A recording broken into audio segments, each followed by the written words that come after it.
예, 잠시 기도하겠습니다. 바루카바 베셈 아도나이 송축합니다.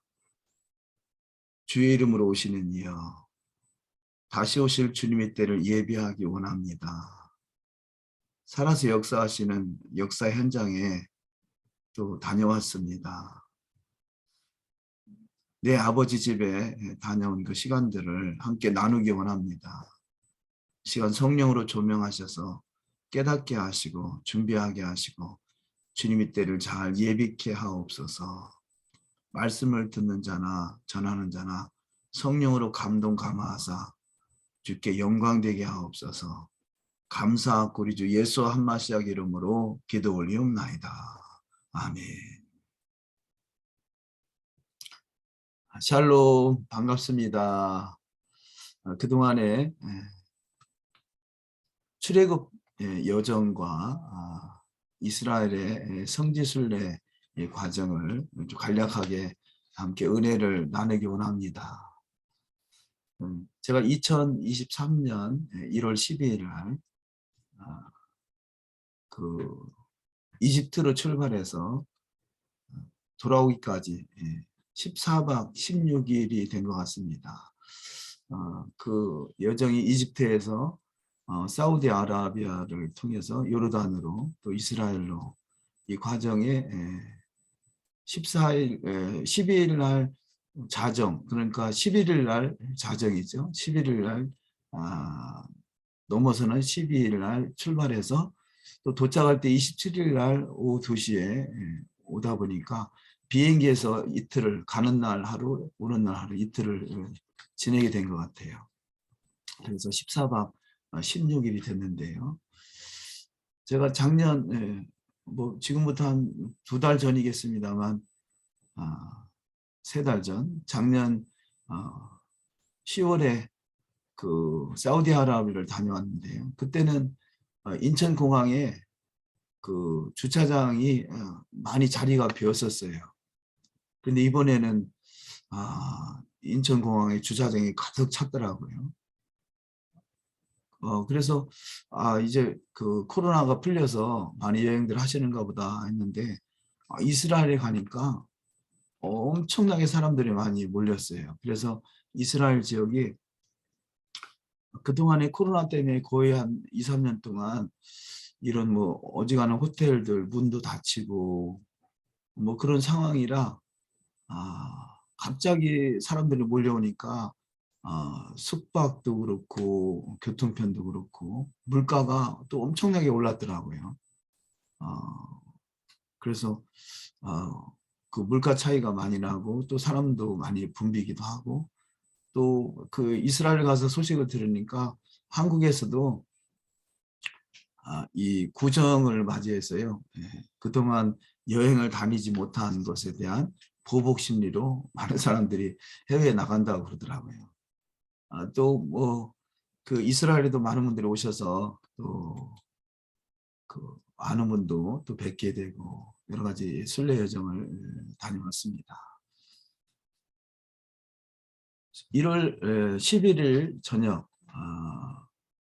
20시에 인천공항에 모여서 수속을 마치고 12일 날 자정에 출발을 하게 되죠. 그래서 27일까지 돌아온 여정의 과정을 간략하게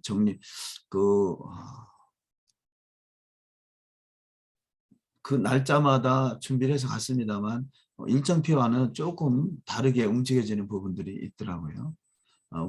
그래서 제가 다 기억은 못합니다만 그 여정을 따라서 쭉 말씀을 좀 나눠보고자 합니다.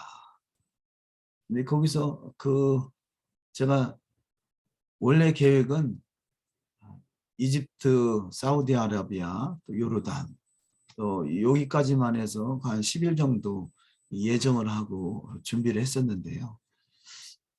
아무리 생각해도 요르단까지 가서 요르단이 바로 모세가 그 느보산에서 여리고 쪽 이스라엘을 바라보면서 그냥 바라만 보고 건너가지 못했잖아요. 그런 심정이 또 전달되고 어떻게 아버지 집 근처까지 갔다가 그냥 돌아온다는 것이 좀 발이 안 떨어질 것 같아서 좀 연장을 해가지고 27일간 가게 됐습니다. 16일이죠. 27일까지. 이스라엘 가서 뭐 여담을 좀 나누면요. 그 저녁에는 트램 타고 이스라엘 돌아다니게 되는데 그 트램 앞에 어느 가족이 지나가더라고요. 그래서 같이 계신 분이 아이들이 몇 명인가 그 가정에 한 가정에 아이가 몇 명인가 하나 둘 세기 시작하는데요. 그 유모차죠. 유모차가 쌍으로 되어 있는 유모차를 끌고 오시는데 그 탄 애들이 2명, 옆에 붙은 애들이 2명, 또 뒤에 따라온 애가 또 1명, 5명이 지나가더라고요.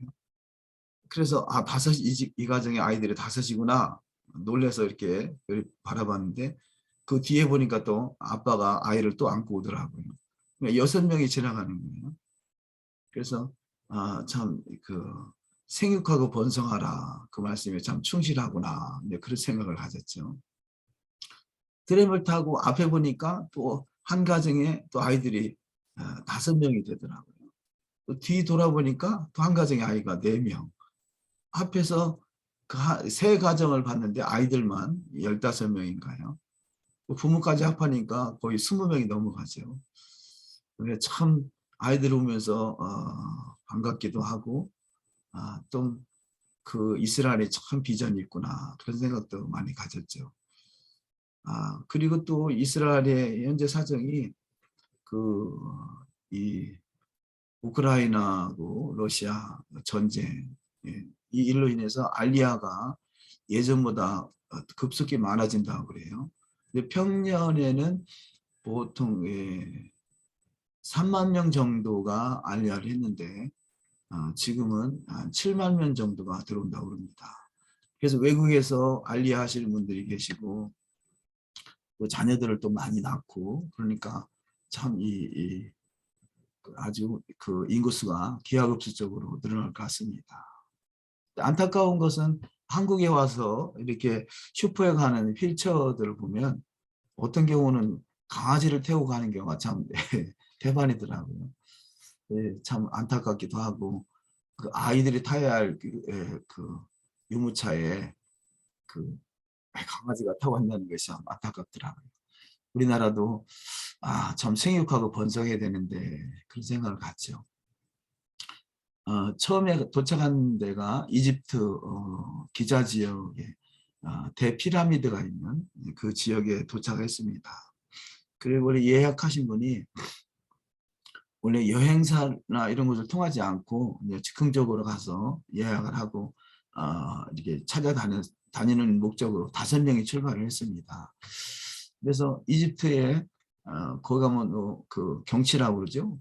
뷰가 좋다고 좋은 곳이 있다고 그래서 호텔을 예약을 했는데 앞에 참 경치는 참 이 피라미드가 보이고 좋긴 한데 이 피라미드 지역을 여행하는 분들이 이 마차나 이 특별히 이제 마차나 아니면 말을 직접 타는 그런 그 마부나 그 주변에 막 그 말들이 많이 매여 있더라고요. 그래서 그 주택 지역이다 보니까 마차도 많이 다니고 또 말도 많이 매어 있고 그러니까 냄새가 많이 진동하고 그러더라고요. 어쨌든 구경은 참 잘했습니다.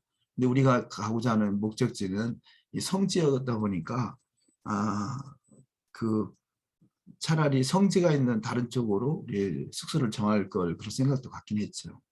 거기 밤에 그 피라미드에다가 조명을 설치해 가지고 아주 볼거리들을 많이 만들어 놨더라고요. 여기 사진에 보는 피라미드가 오른쪽에 또 하나 큰 피라미드가 있는데요.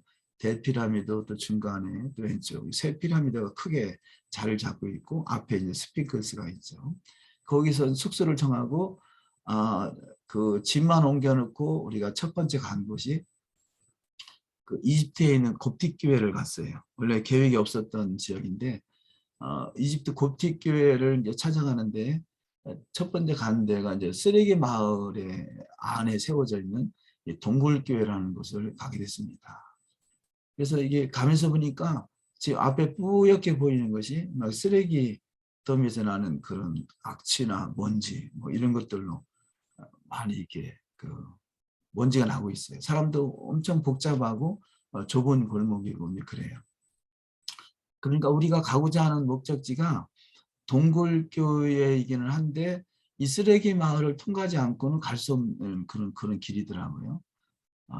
그래서 이 쓰레기 마을을 통과해서 쓰레기 마을을 지나면 그 동굴교회 입구에서 통제를 해요. 그래서 이제 신분을 확인하고 들여보내주는데, 왜냐하면 이집트에는 이슬람들이 많이 살다 보니까 교회 수는 적고 교회 성도가 적은 지역이죠. 인구수에 비해서. 그러다 보니까 많이 핍박이 있고 뭐 폭탄 테러나 이런 것들 많이 나오기 때문에 통제를 많이 하는데요. 다행스러운 것은 쓰레기 마을을 통과해야지만이 동굴교회로 올 수 있기 때문에 그 동굴교회가 잘 보존이 되고 하는 데는 많이 유익한 것 같아요. 그래서 보니까 여기 지금 사진을 사실 많이 못 올렸어요. 사진을 전체적으로 사진을 찍어서 공유하기로 했기 때문에 저는 사진을 많이 안 찍고 주로 이제 탐방하는 쪽으로 많이 초점을 맞췄는데, 아직까지 다 사진을 수집해서 모아주시기로 하신 분이 자료들이 많다 보니까 아직 정리를 못한 것 같아요. 그래서 그냥 몇 장 가지고 있는 거 가지고 좀 나눕니다. 이 엄청나게 크죠. 그 좌석 수가 한 1000석 정도 된다고 해요. 그 좌석 수가 1000석 정도 되는데 이 동굴을 파가지고 교회를 세운 거죠. 근데 이 교회는 무려 제가 보기에 한 1000년 이상 된 것 같아요.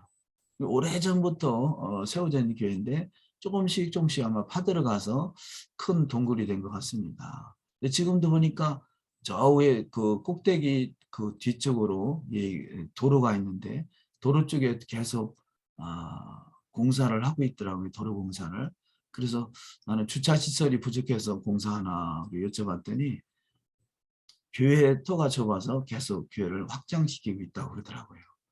그러니까 이 주변에 큰 바위들이 좀 암석이죠. 큰 바위들이 많이 있는데 바위를 파가지고 또 소 예배당도 있고 또 여기가 이제 대예배실을 할 수 있겠죠. 그리고 이제 숙소 같은 경우도 있고 많은 시설들이 돼 있습니다.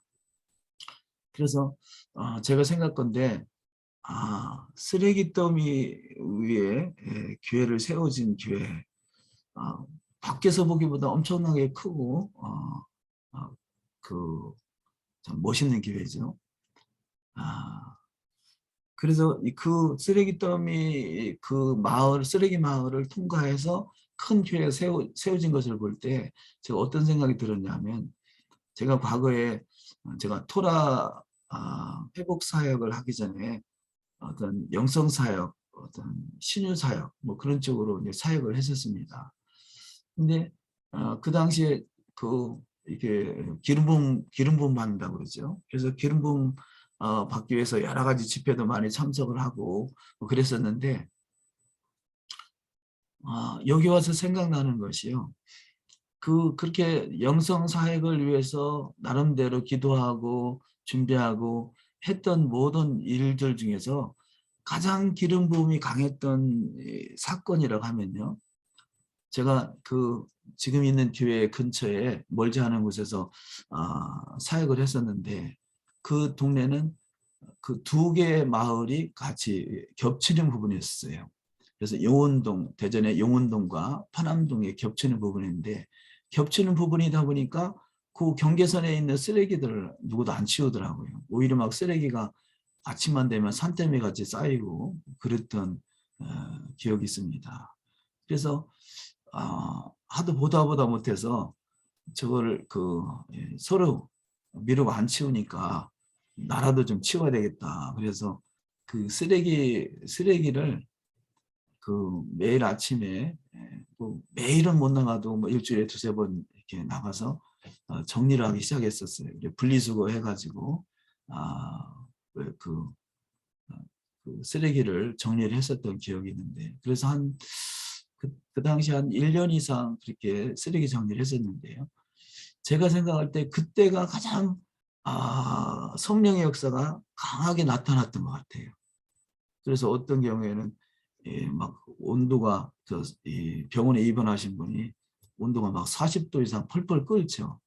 그리고 온도가 올라가는데 그냥 손 놓고 기도하면 그냥 거기 그 자리에서 앉은 자리에서 그 체온이 뚝 떨어지는 그런 경험도 했었는데요. 그때 그 당시에 그때 권사님이셨는데 그 믿지 않는 며느리가 옆에 앉아 있었어요.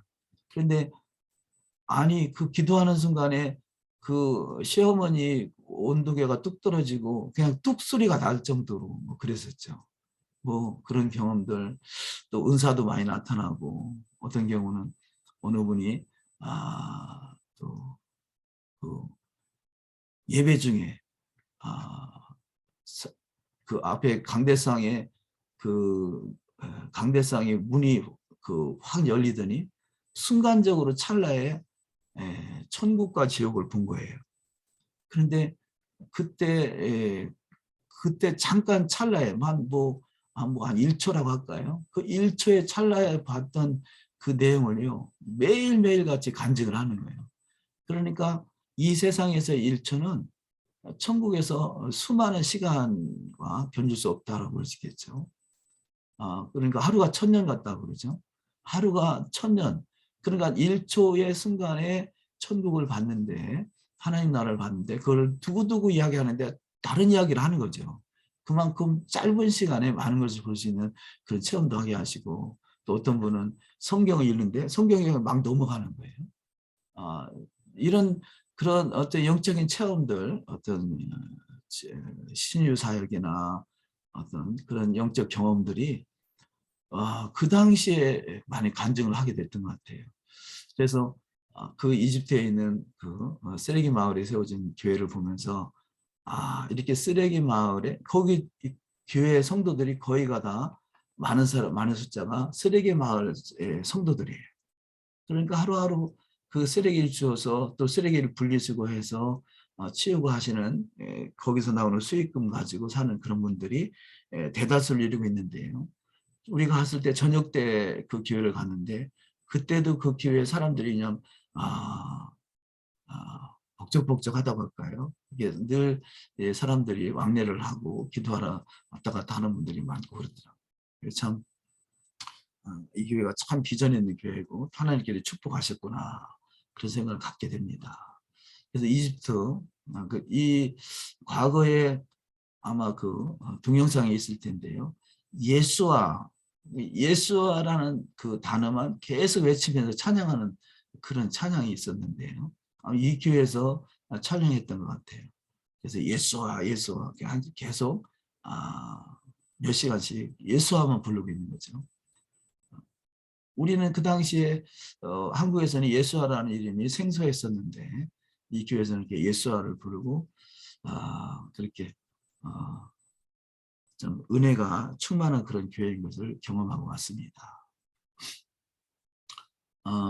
그 12일 날, 당일날 그 이집트에 도착했던 날, 그 피라미드 지역에 숙소를 정하고 이 동굴교회를 또 거쳐서 13일 날 예수와의 피난교회, 그 이집트에 있는 피난교회를 가게 됐습니다. 그러니까 이집트의 그 시내권에 있어요. 시내 안에 있는 그 교회인데 그 피난교회 가니까 그 아기 예수죠. 아기 예수가 이집트에 피난와서 어떤 경로를 거쳐서 지내다가 다시 이스라엘로 돌아가게 됩니다. 처음에 올 때는 베들레헴에 있었죠. 베들레헴에서 태어나서 이집트에서 그 아이 때 피난하다가 다시 나사렛으로 가서 나사렛에서 주로 성장을 하게 되죠. 그래서 주무대가 나사렛과 갈릴리 지역에 예수께서 사역을 하시고 또 절기 때는 또 예루살렘에서 사역하시는 그런 모습들이 성경에 비춰집니다. 근데 이 사진은 그 이집트 박물관이 있는데요. 이집트 박물관이 구박물관이 있고 신박물관이 있어요. 그런데 이제 구박물관에 먼저 갔는데 구박물관에 가니까 그 예수의 그 피난 여정을 이렇게 지도로 그려놓고 옆에 다른 사진도 붙여놓고 했더라고요. 근데 다른 분들은 그 사진에 별로 뭐 다른 그 이집트 가면 다른 조형물들이 많죠. 특히 미이라가 많죠. 미이라가 많고 그런데 우리는 유난히 이 사진이 눈에 띄더라고요. 예수님께서 피난한 여정을 이집트에서 지냈던 여정을 그 이집트 박물관에서 그 이 여정을 그 지도로 붙여놨다는 것은 이집트에서 예수와를 인정한다는 거 아니겠어요? 그래서 그런 면에서 참 반가웠습니다. 그래서 여러 가지 박물관을 찾아보기도 하고요. 그 피난교회에 그 사진이 있었고 그 사진을 박물관에서 또 동일한 그 지도를 볼 수가 있어서 반가웠습니다. 또 요셉 창고라는 곳에 이집트에서 좀 멀리 떨어져 있는 곳에 요셉 창고가 있는데요. 창고가 여러 군데가 있었다고 그래요. 근데 이 요셉 창고는 주로 그 히브리인들이 지었던 창고로 보여지는데 어마어마한 그 어떤 건물들이 옛날 과거에 있었던 건물들이 있고 거기에 지하로 창고를 요새 그 곡식 창고를 지하로 파서 지하에다가 보관을 하고요.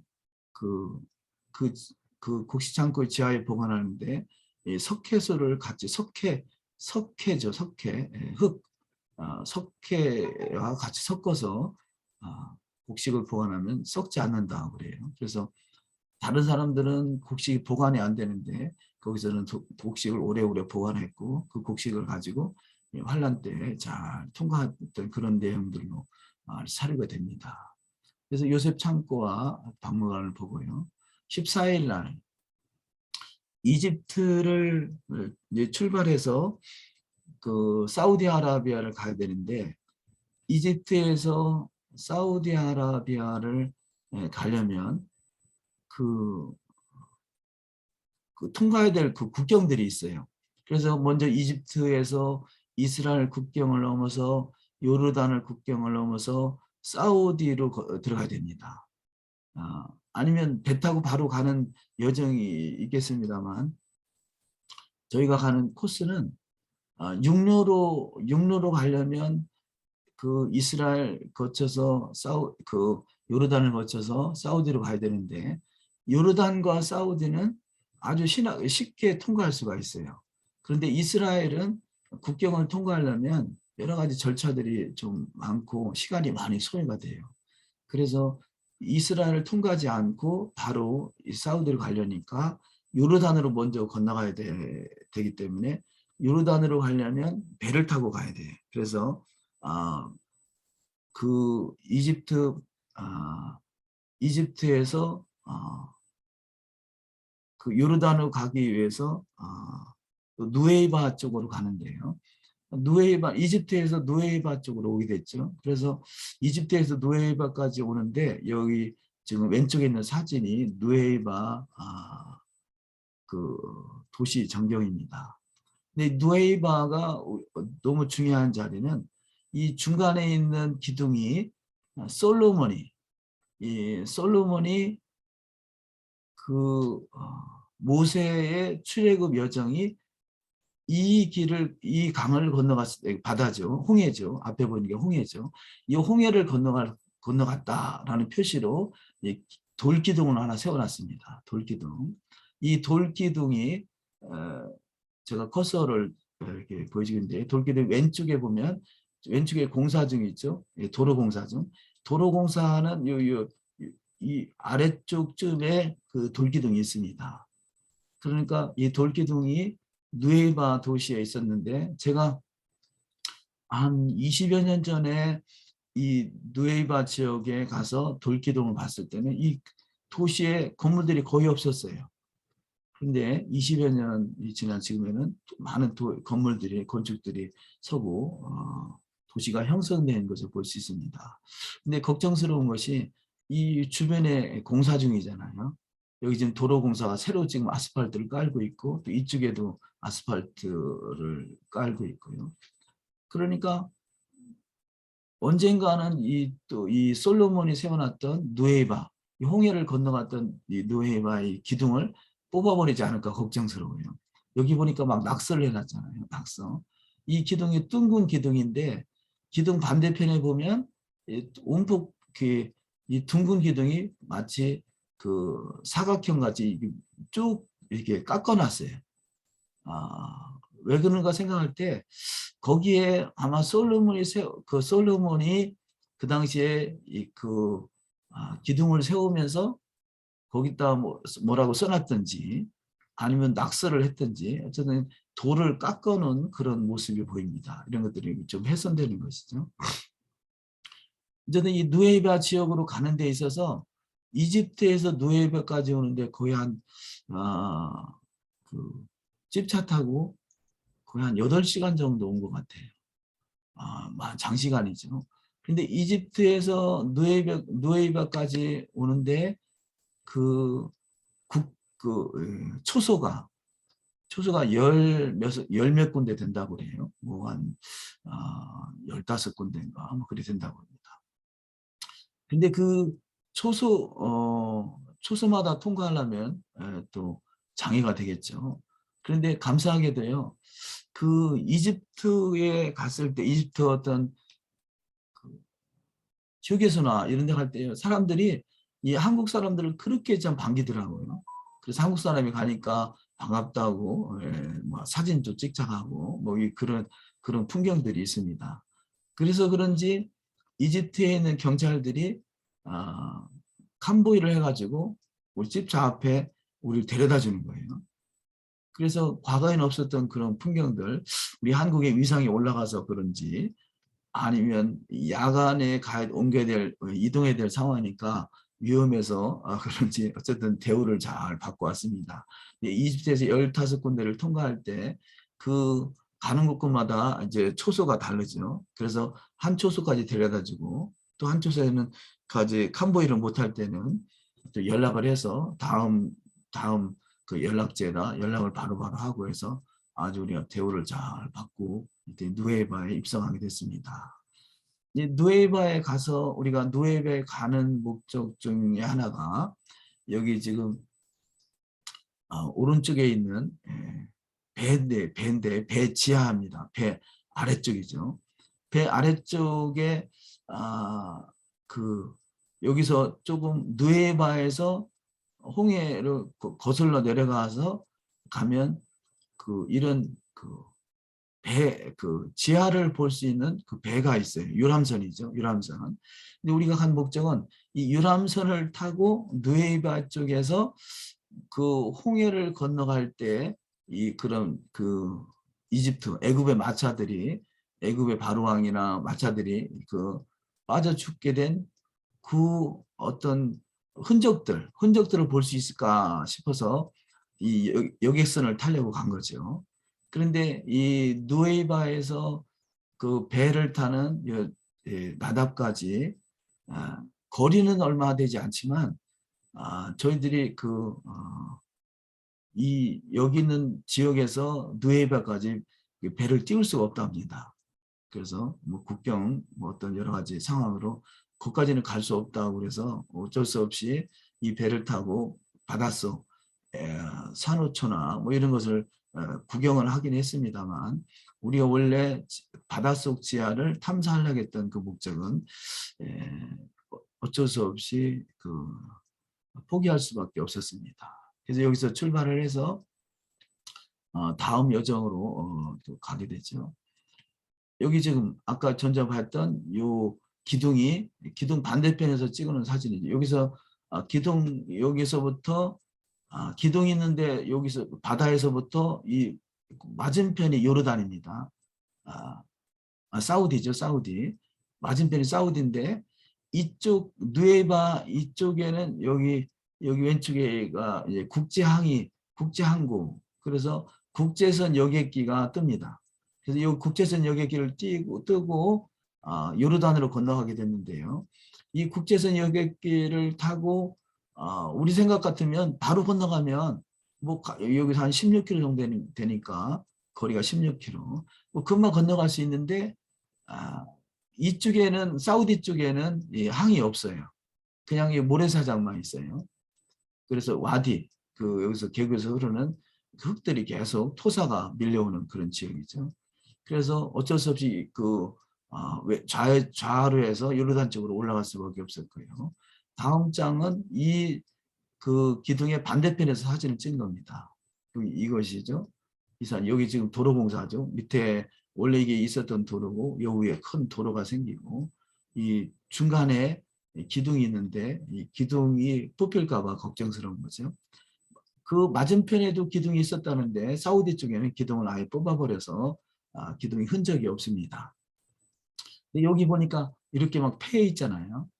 아마 솔로몬이 이 기둥에 대해서 뭐 비명을 써놨을지 아니면 낙설해서 그런지 여기 포크레인 같은 거는 파 제낀 것 같아요. 그래서 훼손이 되어 있는 그런 상황이죠. 근데 이 누에이바 지역이 아주 중요한 지역인 것은 바로 이 누에이바 여기에서 홍해를 건너간 거죠. 그래서 중간에 있는 사진에 보시면 여기가 바로 누에이바입니다. 누에이바 여기서 비하이로라고도 하죠. 그러니까 이 누에이바가 이집트에서 누에이바 쪽으로 오는데 대략 7일길 걸린다고 하죠. 7일길. 그래서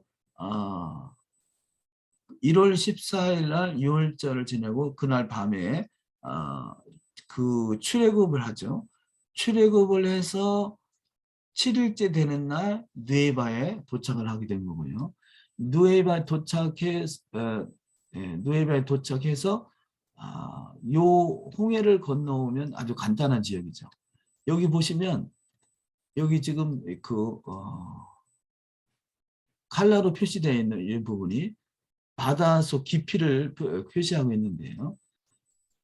지금 이쪽 아래 홍해 요 아래쪽이 제일 가깝기는 한데 여기 수심이 엄청 깊다고 그래요. 수심이 엄청 깊어서 짧기는 한데 수심이 엄청 깊고 물살이 세겠죠. 그리고 건널 만한 장소가 여기든지 아니면 여기든지 둘 중에 하나를 보는데 여기는 물살이 세서 바닷속이 수심이 깊고 물살이 세서 그냥 건너가기는 어려운 지역이고 여기는 보면 이 양쪽에서 이 산이죠. 산지에서 우기 때가 되면 비가 오면 와디를 통해서 토사들이 흘러내려와 가지고 이 바다를 많이 메꿔지는 거죠. 그래서 이쪽에 이집트 지역에서 토사가 내려오고 사우디 지역에서 토사가 내려와서 여기가 아주 좀 깊지 않은 그런 지역인 것을 볼 수 있습니다. 그래서 이 누에이바 이 지역에 지금 이 기둥이 세워져 있는 거고요. 국제항이 여기 있는 것이고 여기서 배를 타고 이 바다를 거슬러 올라가서 이쪽에 요르단 쪽 아카바라고 하는데요.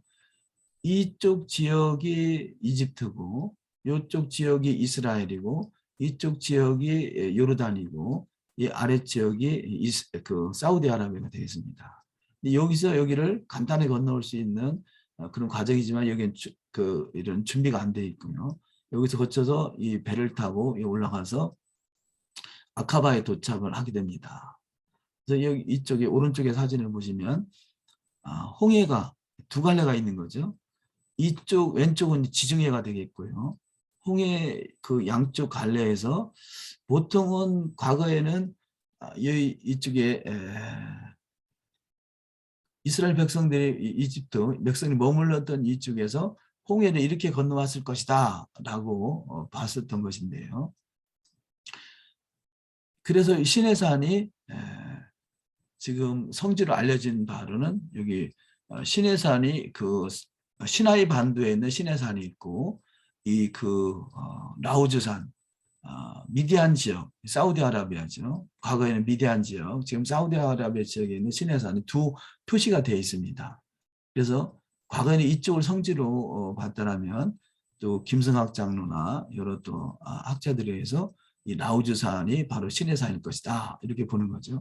그래서 여기까지 도착하는데 7일 걸리고 성경에서 3일길 가서 예배를 드린다.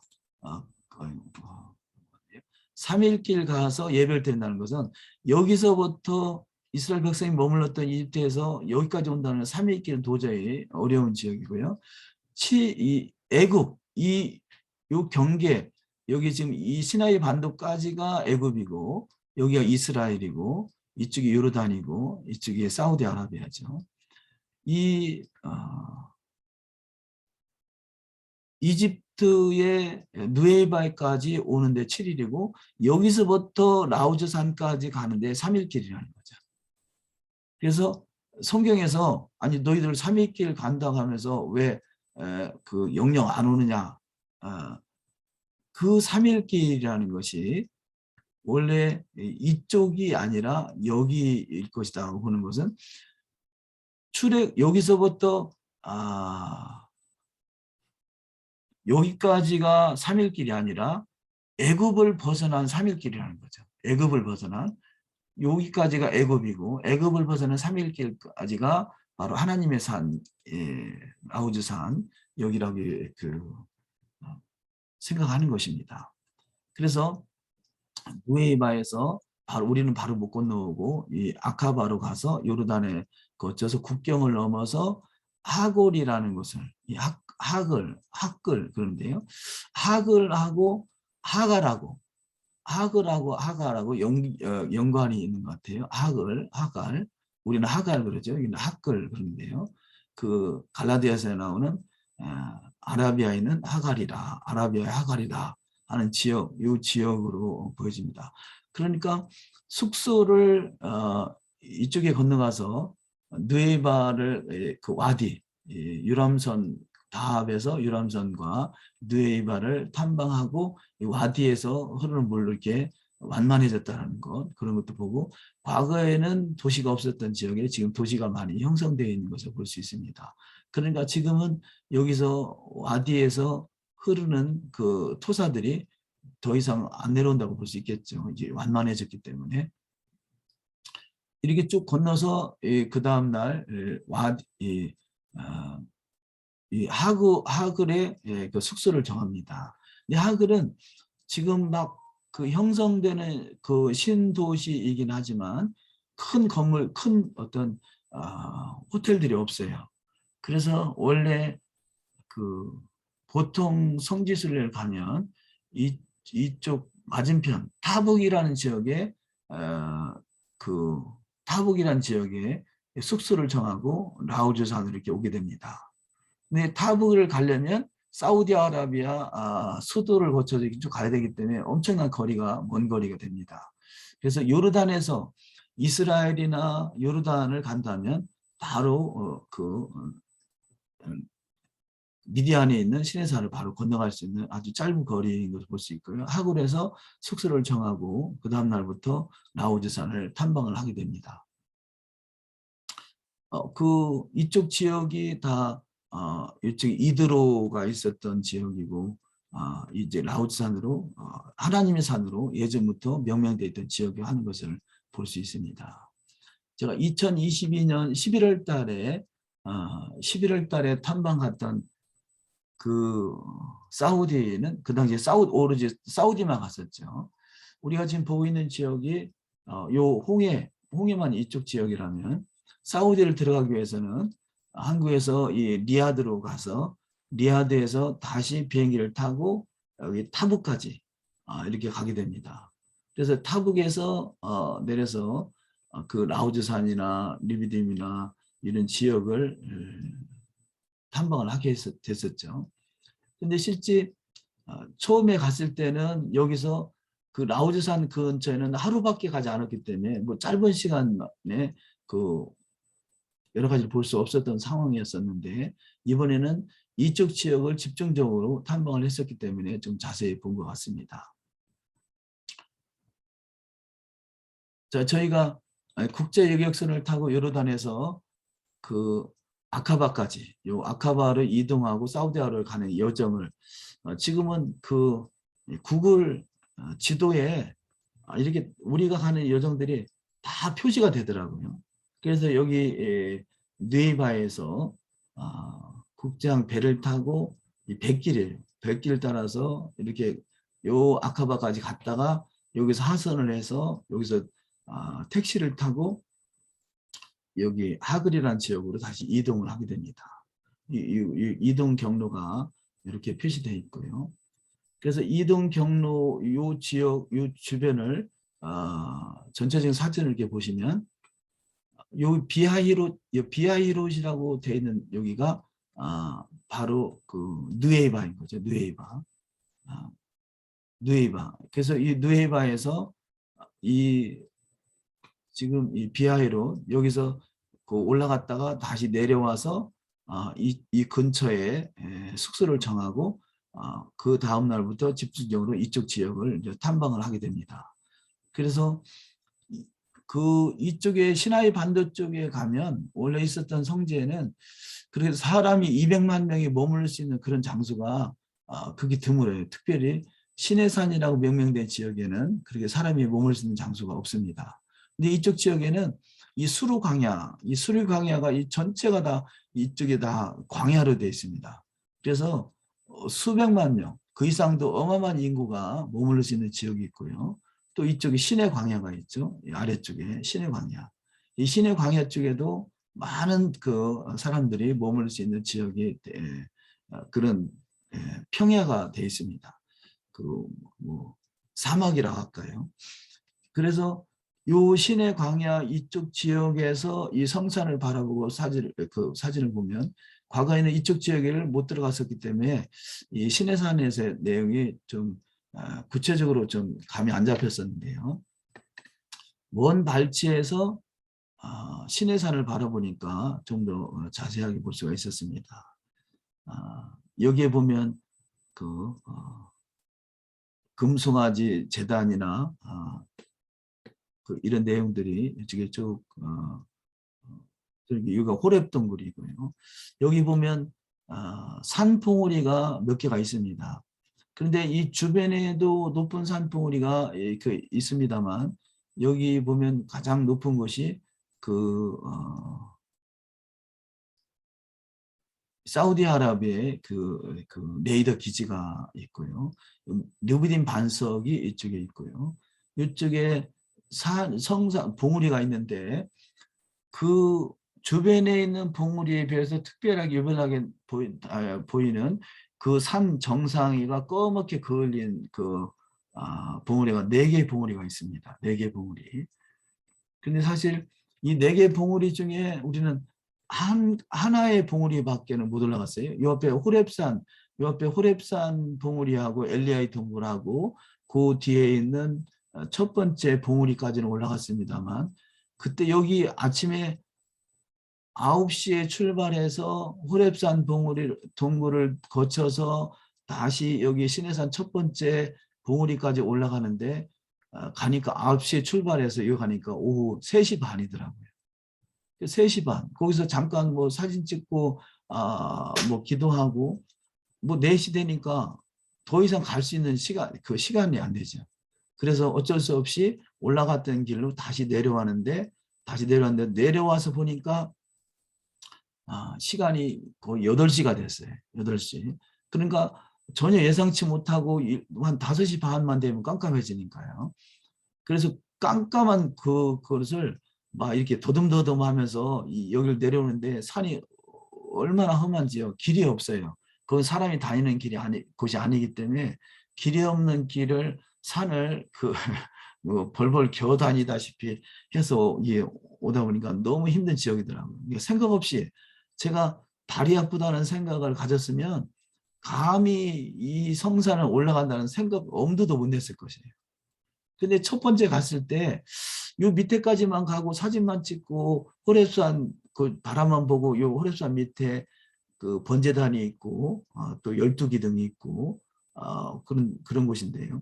사진만 찍고 온 것이 너무 아쉬워서 그냥 어쩌하든지 한번 올라가고 싶다 하는 그런 간절한 그 열망 때문에 가긴 했습니다만 여긴 그야말로 젊은 사람이 미리미리 그 산 등산도 하고 그 체력 단련도 하고 준비를 하고 가야 될 그런 상황이더라고요. 근데 우리는 등산 하나 제대로 뭐 지팡이 하나 제대로 준비되지 않은 상태에서 여기까지 올라갔으니까 예, 참 무식하면 용감하다고 할까요? 어쨌든 이렇게 잘 은혜 가운데 한 봉우리를 다녀왔습니다.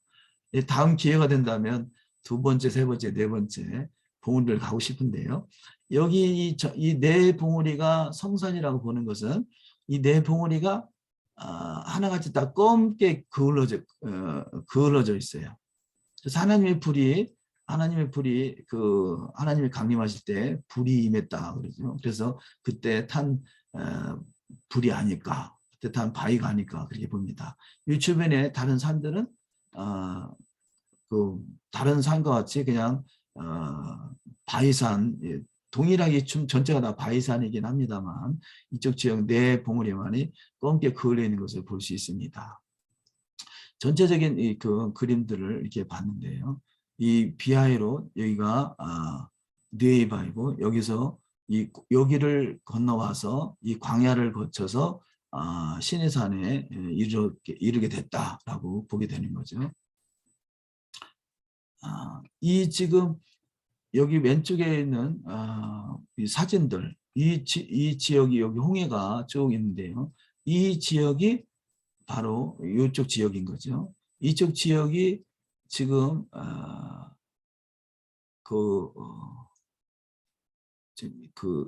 사우디아라비아에서 준비하고 있는 네옴시티 지역입니다. 네옴시티.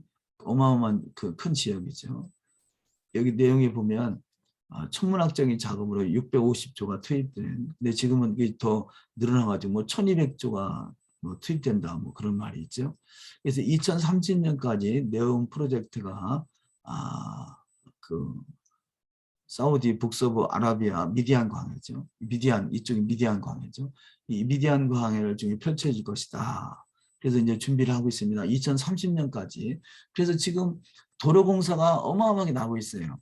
불과 한 3개월 전에 갔던 이 광야길이 지금 벌써 아스팔트가 많이 깔려져 있고 그런 내용들을 볼 수 있습니다. 그래서 이 2030년이니까 지금 몇 년 안에 어마어마한 변화가 있을 그런 지역으로 보여집니다. 이것이 네옴시티 지역이고요. 그래서 여기 수르 광야와 또 그 엘림 지역, 그 엘림이 이쪽 지역으로 보여지기도 하고요. 마라라 여기서부터 한 2시간 거리에 들어가면 마라라는 지역이 있는데요. 마라는 생각과 좀 다른 것이 과거에는 우물이 있는데 써서 못 먹는다 하는 정도였는데요. 그 지역에 가보니까 그것이 그 바닥에서 소금기가 막 솟아 올라오더라고요. 소금기가. 그 소돔과 고모라 지역에 설명할 때 다시 한번 설명을 드리겠습니다만 이 소금기가 올라오니까 소금이 너무 짜다 보면 쓰다고 그러더라고요. 소금이 쓰다. 그래서 그 마라의 쓴물이라는 것이 소금이 너무 진해서 쓰다 그런 의미가 아닐까 보는데요.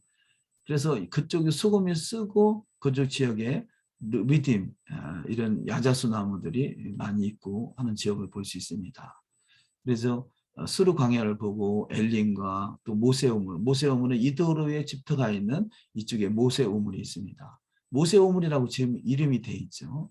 또 이도르의 집터 이쪽에 있고요. 르비딤 반석이 있는 이쪽 지역을 탐방하게 됩니다.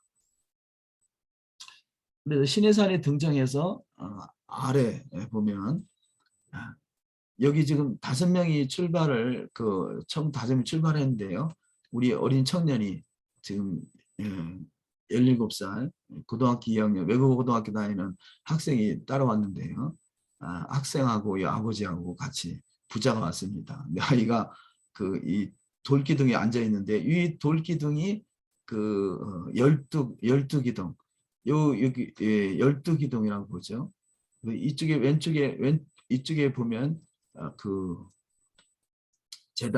번제단이 있고 옆에 돌기둥에 놓여 있습니다. 근데 돌기둥은 지금은 9개가 보존되는데 예전에 김성학 장로님하고 여기 갔을 때 어떤 사람이 여기 앉으니까 거기 선물인데 왜 거기 앉느냐 그래서 벌떡 일어났던 기억이 있는데요. 이 학생이 앉아있고 여기서 준비를 하고 신해산에 등정을 하게 됩니다. 그래서 신해산에 등정을 하는데요.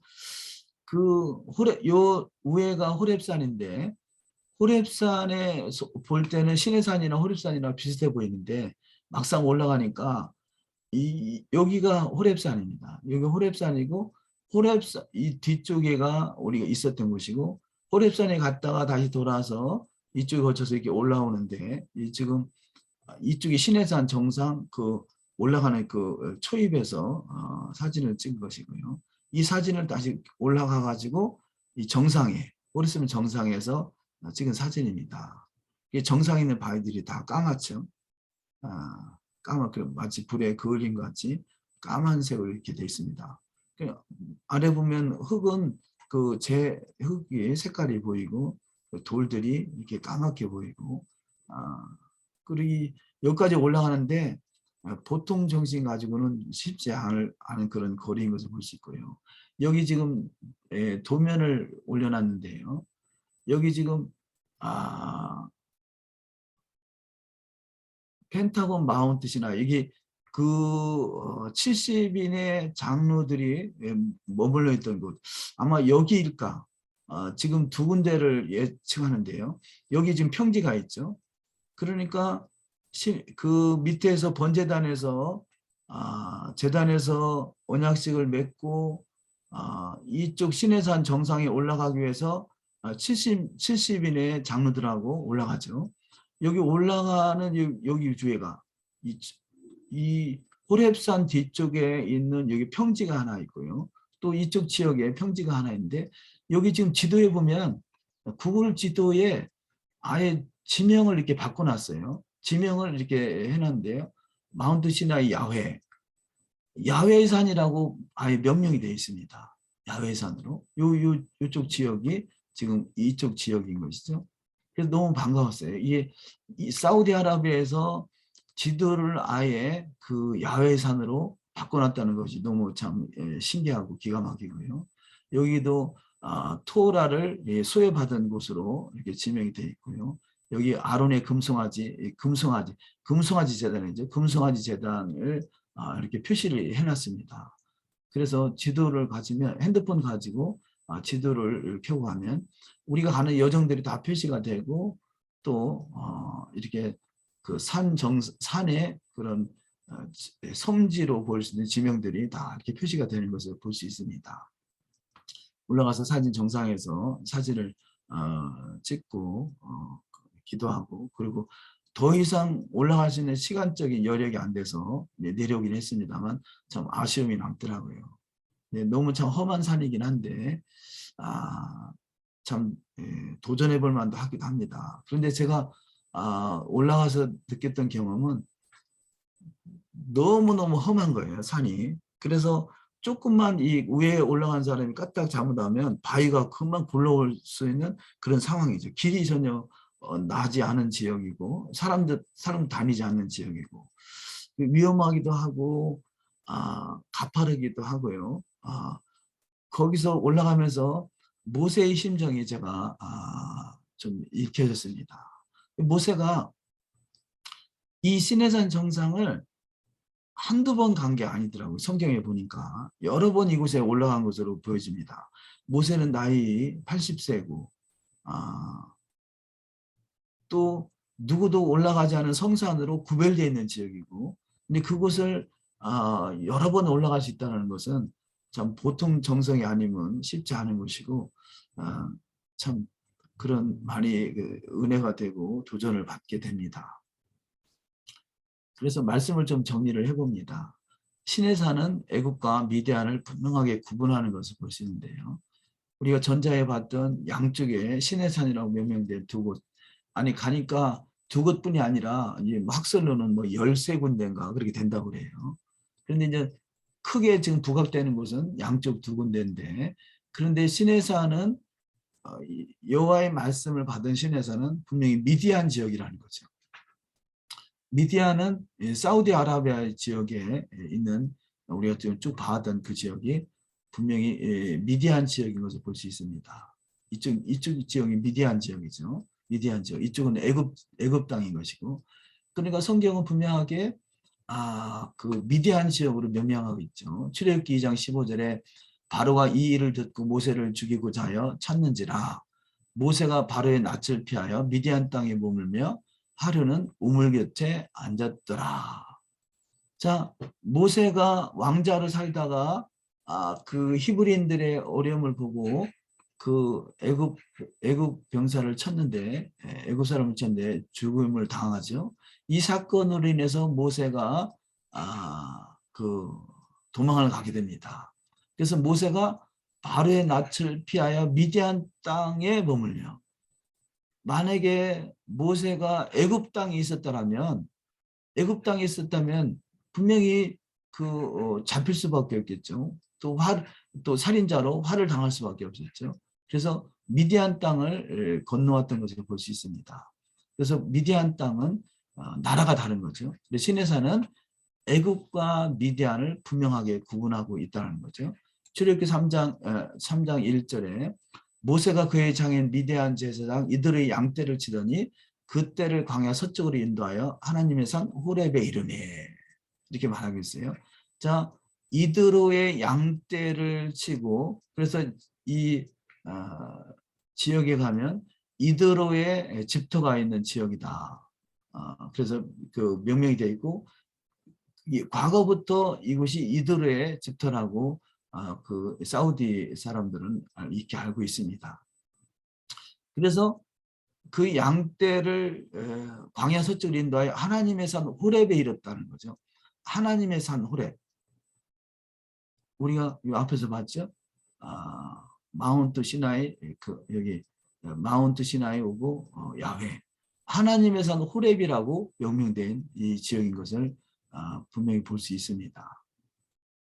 호렙 이름에 여호와의 사자가 떨기나무 가운데로부터 나오는 불꽃 안에서 그에게 나타나시니라. 그가 보니 떨기나무에 불이 붙었으나 그 떨기나무가 사라지지 아니하는지라. 그런데요, 여호와의 사자가 떨기나무, 그런데 떨기나무는 히브리어로 세네라고 하는데, 세네는 또 다른 명명으로 가시나무라고 되어 있습니다. 그러니까 가시떨기나무인 거죠. 가시떨기나무. 그래서 이쪽 지금 명명되어 있는 시내산 근처에는 가시떨기 나무가 많이 있습니다. 그 떨기나무에 가시가 있는 거죠. 아주 그 가시가 많이 돋쳐 있습니다. 다음 장에 그 가시떨기 나무가 나오는데요. 출애굽기 3장 12절에 하나님이 이르시되 내가 반드시 너와 함께 있으리라.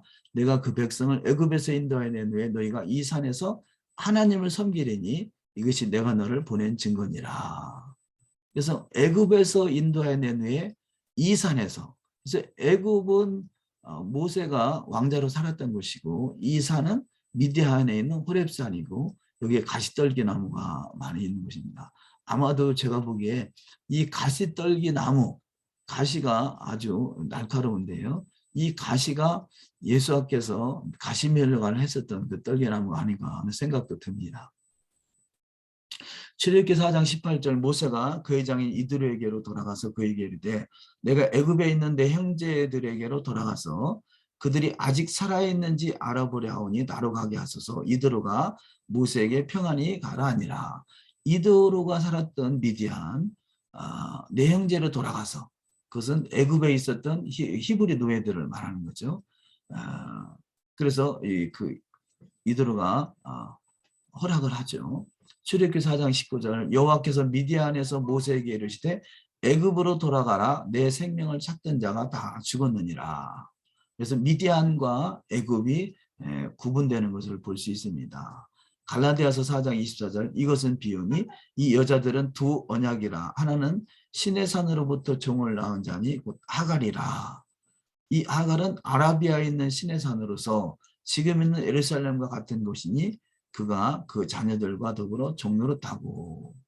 그래서 이 하갈은 아라비아에 있는 신의 산으로서 이 말을 통해 볼 때 하갈은 그 이스마엘을 낳은 하갈로 볼 것이냐, 아니면 아까 지명을 받던 하글 그쪽 지역으로 볼 것이냐 하는 거죠. 하글은 아라비아에 있는 시내산으로서, 그래서 이 하글 지역이 아라비아에 있는 시내산인 것을 볼 수 있습니다. 그래서 예루살렘과 같은 곳이니 그가 자녀들과 더불어 종로를 타고, 이 아라비아에 있는 시내산은 예루살렘과 같다. 성산이라는 거죠. 하나님의 그 성전산, 시내산이 성전산인 거죠. 모세는 시내산을 여러 번 등장하는 것으로 여기집니다. 그래서 한 번 올라가기도 어려운 지역인데요. 모세가 그곳을 여러 번 갔던 것으로 성경을 통해서 한번 조명을 받아보면요. 출애굽기 19장 3절 모세가 하나님 앞에 올라가니, 자, 신의 광야에 도착해서 하나님 앞에 올라갔다라고 합니다. 모세는 이미 미디안 지역에 피신을 갔을 때부터 그곳이 하나님의 산이라는 걸 알고 있었던 거죠. 그래서 그 산에 갈 때 3일길이라는 표현도 있었고, 하나님 앞에 올라가니 여호와께서 산에서 그를 불러 말씀하시되 너는 이같이 야곱의 집에 말하고 이스라엘 자손들에게 말하라. 19장 이때 한번 올라갔던 걸 볼 수 있고요. 19장 11절 준비하게 하여 셋째 날을 기다리게 하라. 이는 셋째 날에 나 여호와가 온 백성의 목전에서 시내산에 강림할 것이니. 그래서 시내산에 강림하실 때 또 모세가 시내산을 또 올라가게 되죠.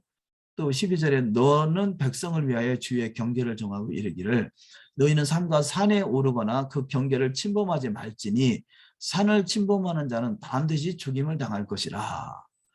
여기 경계를 정하고 침범하지 말지니 침범하는 자는 죽임을 당할 것이라 그러죠. 그래서 아마도 사우디가 하나님의 명령을 받아서 했다고 할 수는 없겠지만, 저들은 우연치 않게 그동안 지금까지도 2019년이죠. 2019년 9월 달부터 저들이 개방을 하게 됐는데요. 2019년 9월 달까지 전혀 누구도 이곳에 함부로 갈 수 없는 지역으로 경계가 정해져 있었다는 거죠. 그것이 우연치 않게 성경의 말씀대로 하나님께서 주위의 경계를 정했고, 이 경계가 이제는 하나님의 때가 되니까 사우디 정부를 통해서 풀어지지 않는가 싶어요. 과거에 김성학 장로님이 이 시내산에 탐방을 할 때 그런 어떤 예화들이 있는데요. 왕족들이 개인 전용 비행기죠. 개인 전용 비행기를 타고 건너갈 때 절대적으로 시내산 위를 넘어가지 말라. 그렇게 이야기를 했다는 것이에요. 그것은 무서운 산이라. 그렇게 소문이 나 있었다는 거죠. 저들이 하나님의 산이라는 것을 알고 있었는지는 모르지만, 어쨌든 저들은 옛날부터 전통적으로 라오즈산이죠. 라오스산의 그 위를 넘어가지 말라. 그쪽으로는 근처도 가지 말라. 그 산은 무서운 곳이다. 라고 소문이 나 있었다고 그래요.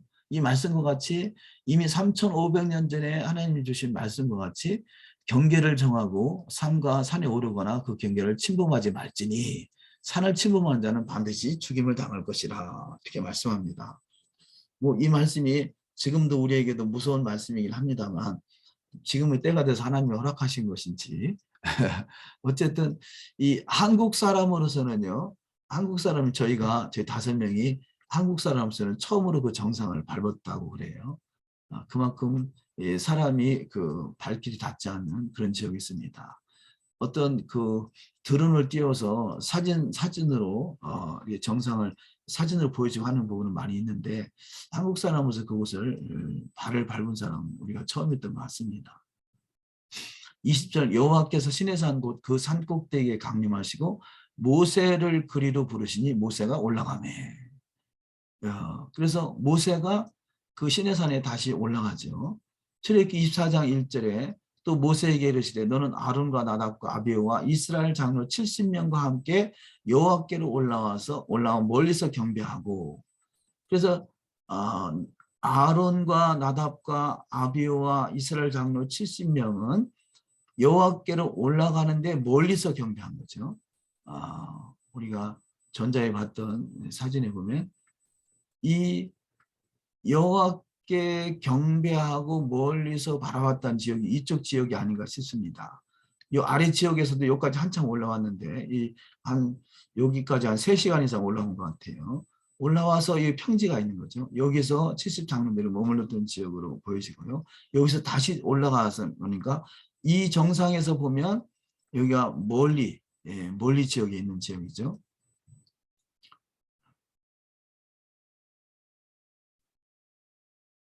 그래서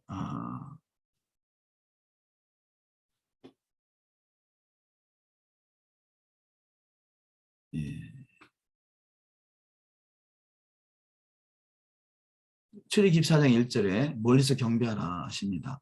2절에 너 모세만 여호와께 가까이 나오고 그들은 가까이 나오지 말며 백성은 너와 함께 올라오지 말지니라 했던 지역으로 볼 수 있었고요.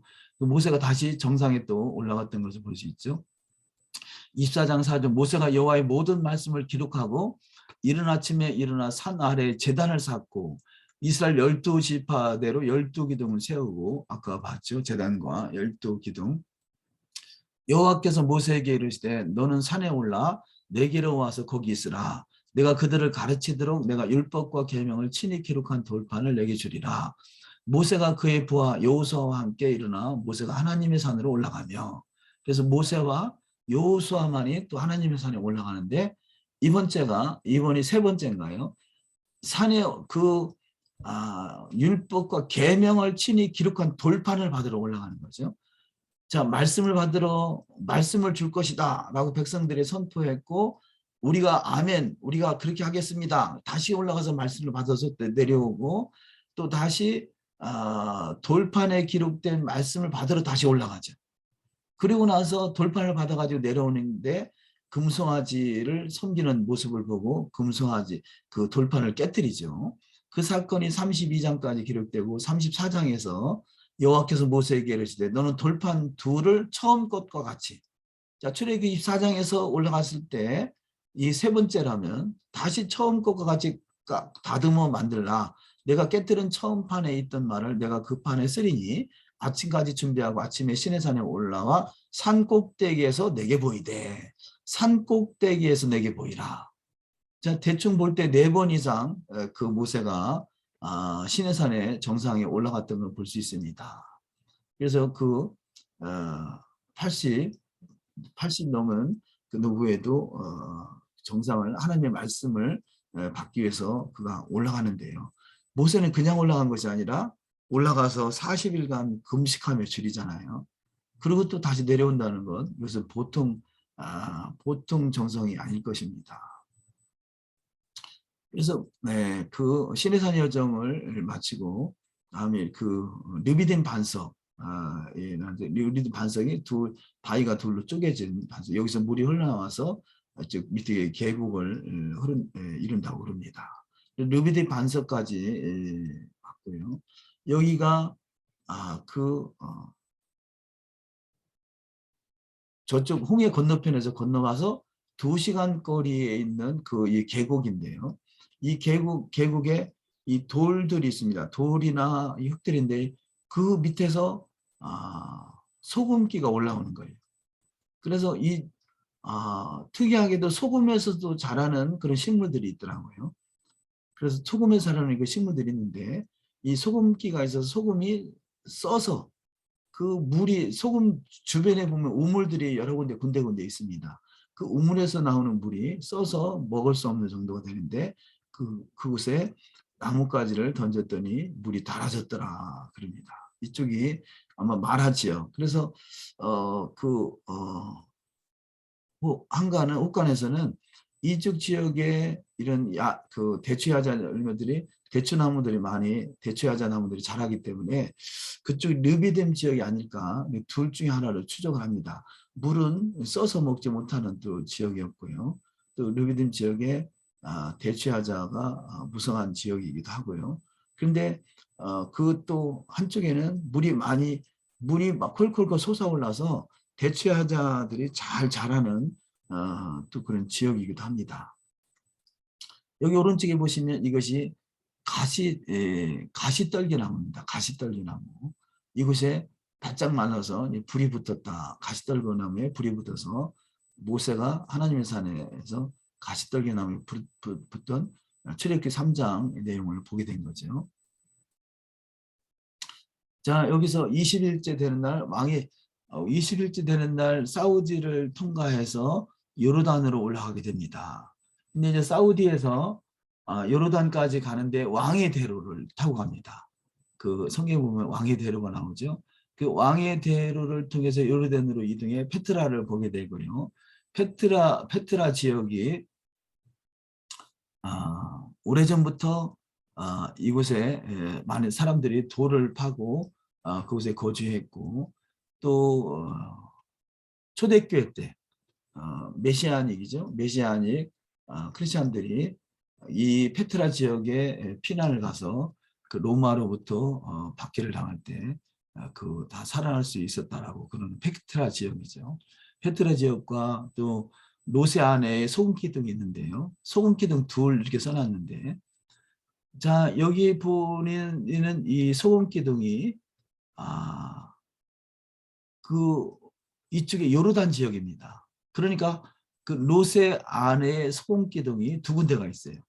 요르단 지역에서는 이쪽 홍해바다 건너편에 요르단 지역에 있는 이것이 바로 로세 안에의 소금 기둥이다.